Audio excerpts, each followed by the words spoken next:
Assalamualaikum warahmatullahi wabarakatuh. Bagaimana kabar Anda sahabat cerdas? Senang sekali hari ini kita bertemu kembali untuk belajar bersama dengan Bu Lili mempelajari tentang sifat elastisitas bahan. Kompetensi dasar yang diharapkan setelah Anda mengikuti pembelajaran ini, yang pertama adalah menganalisis sifat elastisitas bahan dalam kehidupan sehari-hari. Yang kedua, melakukan percobaan tentang sifat elastisitas suatu bahan. Berikut presentasinya. Pertanyaan, kalau kita berbicara tentang sifat elastisitas benda, yang pertama adalah apa yang dimaksud dengan sifat elastis. Kemudian, contoh benda elastis apa saja? Dan juga masih ada pertanyaan seputar apa manfaat dari benda elastis dalam kehidupan sehari-hari.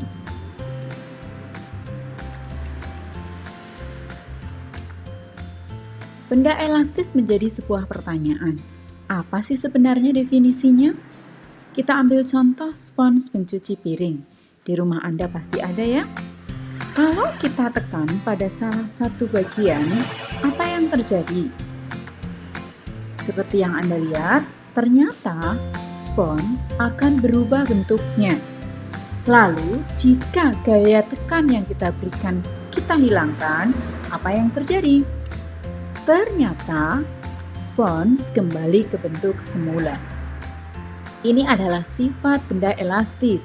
Jadi, benda elastis adalah benda yang saat dikenai gaya dari luar, benda tersebut berubah bentuk. Namun, setelah gaya tersebut dihilangkan, benda kembali ke bentuk semula. Lalu apa saja contoh benda elastis? Contoh benda elastis diantaranya adalah ketapel. Nah, pada bagian ketapel ada karet yang berfungsi untuk melontarkan kerikil gitu ya. Kemudian yang kedua adalah konstruksi bangunan. Pada bangunan dengan bentuk melengkung seperti itu, ternyata harus memperhatikan sifat elastisitas bahan agar tidak mudah runtuh. Kemudian berikutnya adalah shock breaker. Nah, shock breaker ini ada pada kendaraan ya, berfungsi untuk meredam agar penumpang merasa nyaman ketika berada pada jalan yang tidak rata. Kemudian berikutnya contoh lain adalah permainan trampolin. Nah, ini adalah contoh benda elastis. Lalu, selain benda elastis, ada benda yang bersifat plastis. Apa itu benda plastis? Contoh benda plastis, yaitu plastisin. Ini adalah plastisin yang mula-mula berbentuk seperti bola. Kemudian kita tekan atau kita beri gaya pada salah satu permukaannya, apa yang terjadi jika gayanya dihilangkan? Ternyata spons dan plastisin memiliki sifat yang berlawanan. Ketika spons ditekan, dia berubah bentuk, lalu gayanya dihilangkan, dia kembali ke bentuk semula. Sekarang pada plastisin ternyata tidak. Ketika gaya dihilangkan, plastisin tersebut tidak kembali ke bentuk semula. Nah, jadi benda plastis adalah benda yang saat dikenai gaya dari luar, benda tersebut berubah bentuk, dan setelah gaya tersebut dihilangkan, benda tidak kembali ke bentuk semula. Banyak siswa yang terkecoh menganggap semua benda yang mudah dibentuk merupakan benda elastis. Contohnya plastisin. Contoh lainnya adalah tanah liat atau lempung, kemudian adonan kue, pasir magnetik. Benda-benda tersebut mudah dibentuk sehingga siswa banyak yang menganggap ini merupakan benda elastis. Padahal jika gaya yang kita berikan kemudian dihilangkan, benda-benda tadi tidak kembali ke bentuk semula. Jadi, plastisin, tanah liat, kemudian adonan kue, pasir magnetik, dan sebagainya bukan merupakan benda elastis. melainkan benda plastis. Jadi, pastikan Anda memahami bedanya benda elastis dan benda plastis. Lalu apa yang terjadi pada benda elastis saat dikenai gaya? Spons pencuci piring yang sudah kita lihat tadi, ketika diberi gaya, maka ada gaya yang bekerja dari tangan ke spons. Arahnya ke bawah, ini kita beri nama gaya tekan F.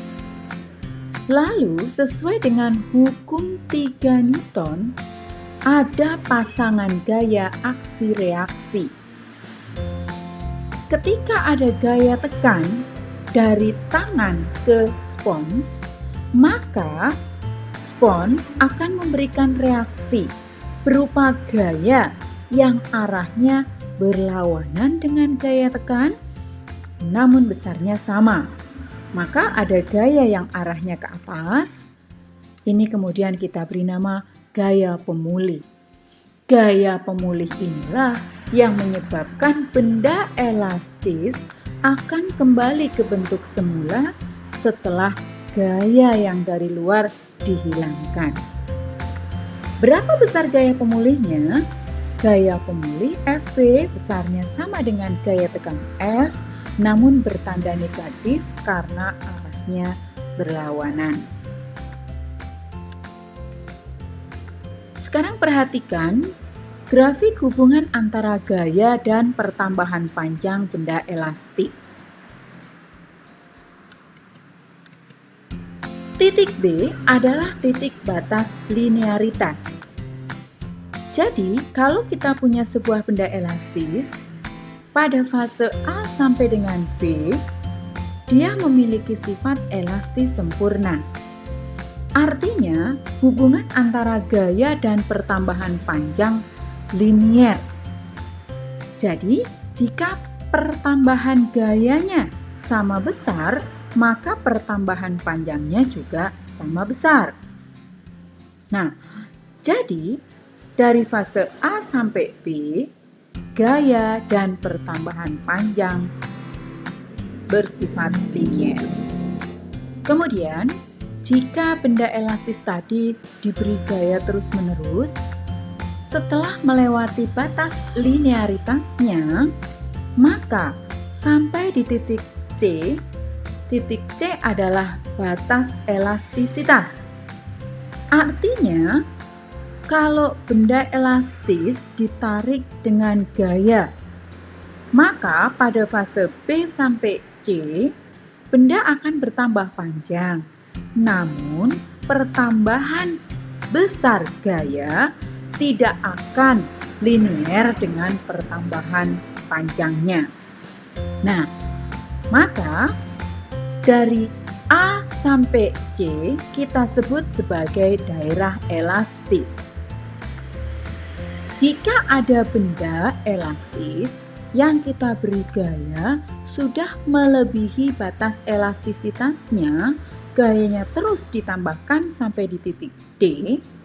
Titik D adalah titik patah, maka benda sudah tidak bersifat elastis lagi, melainkan dia akan patah.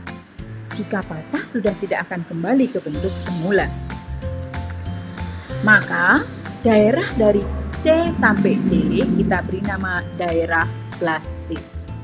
Oke, jadi benda elastis sebenarnya memiliki batas elastisitas. Suatu saat dia bisa berubah menjadi benda plastis. Contoh real, kalau kita punya karet gelang. Kita tarik dengan gaya, mula-mula kecil, kemudian kita berbesar, maka pertambahan panjangnya akan linier, sesuai dengan gaya yang kita berikan. Namun jika gayanya terus kita berikan, semakin lama pertambahan panjangnya semakin kecil.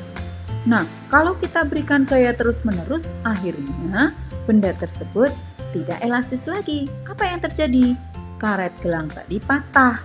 Kalau begitu, gaya yang kita berikan sudah sampai pada titik patah. Benda tersebut sudah tidak lagi elastis. Sekarang perhatikan sebuah pegas yang digantung. Mula-mula dia punya panjang awal, kemudian kita gantungkan beban sehingga pegas ditarik dengan gaya F1. Ternyata pegas memiliki pertambahan panjang. Pertambahan panjangnya kita beri nama delta X1. Kemudian kita tambahkan beban sehingga ada 2 beban di situ, maka pegas ditarik oleh gaya sebesar F2. Ternyata pertambahan panjangnya menjadi lebih besar. Kemudian kita beri nama delta X2. Dari gambar ini tampak bahwa pertambahan panjang delta X sebanding dengan gaya yang kita berikan. Jika kita tampilkan dalam bentuk grafik, maka hubungan antara gaya dan pertambahan panjang adalah sebagai berikut. Pertambahan panjang delta X sebanding dengan gaya F. Gradien kemiringannya menunjukkan hubungan antara F dan delta X. Secara matematis bisa dituliskan bahwa F sama dengan K kalikan delta X. F adalah gaya tarik, delta X adalah pertambahan panjang, sedangkan K adalah tetapan elastisitas. Apa itu tetapan elastisitas? Tetapan elastisitas adalah tetapan atau nilai tertentu yang dimiliki oleh masing-masing bahan. Tiap bahan memiliki nilai tetapan elastisitas yang berbeda-beda. Contoh real, karet gelang dan karet pentil. Jika kita beri gaya yang sama besar, ternyata pertambahan panjangnya tidak sama besar. Hal ini menunjukkan bahwa tetapan elastisitas antara karet gelang dan karet pentil berbeda. Jadi, tetapan elastisitas menunjukkan sifat elastisitas benda tersebut. Karet pentil lebih elastis daripada karet gelang. Maka, tetapan elastisitas karet pentil lebih kecil dari tetapan elastisitas karet gelang. Oke, jadi kesimpulannya bahwa tiap benda elastis memiliki tetapan elastisitas K. Besarnya berbeda-beda tentunya untuk masing-masing bahan. Semakin besar nilai tetapan elastisitas K, menunjukkan bahwa benda tersebut semakin tidak elastis. Oke, bisa Anda pahami sahabat cerdas? Sahabat cerdas, setelah Anda memahami pemaparan materi tadi, silahkan Anda kerjakan tugas, Anda lakukan di rumah dan lakukan secara berkelompok. Tugas yang pertama, identifikasi contoh benda elastis yang ada di sekitar rumah Anda. Anda bisa membuat tabel untuk menuliskan benda-benda elastis yang Anda temukan di sekitar rumah. Kemudian yang kedua, rancang dan laksanakan sebuah percobaan untuk membandingkan konstanta elastisitas bahan yang berbeda. Nah, ada baiknya ketika Anda melakukan percobaan, Anda rekam dalam bentuk video menggunakan HP Anda masing-masing. Lalu yang ketiga, buatlah laporan percobaan secara individu. Kemudian yang terakhir, buatlah media presentasi. Kenapa Anda harus membuat media presentasi? Media presentasi dilakukan per kelompok saja karena pada pertemuan yang akan datang, kita akan adakan presentasi hasil percobaan tiap-tiap kelompok secara bergantian. Oke sahabat cerdas, jika ada hal-hal yang perlu Anda tanyakan, Anda bisa menanyakan kepada saya, bisa via WA. Terima kasih atas perhatiannya. Assalamualaikum warahmatullahi wabarakatuh.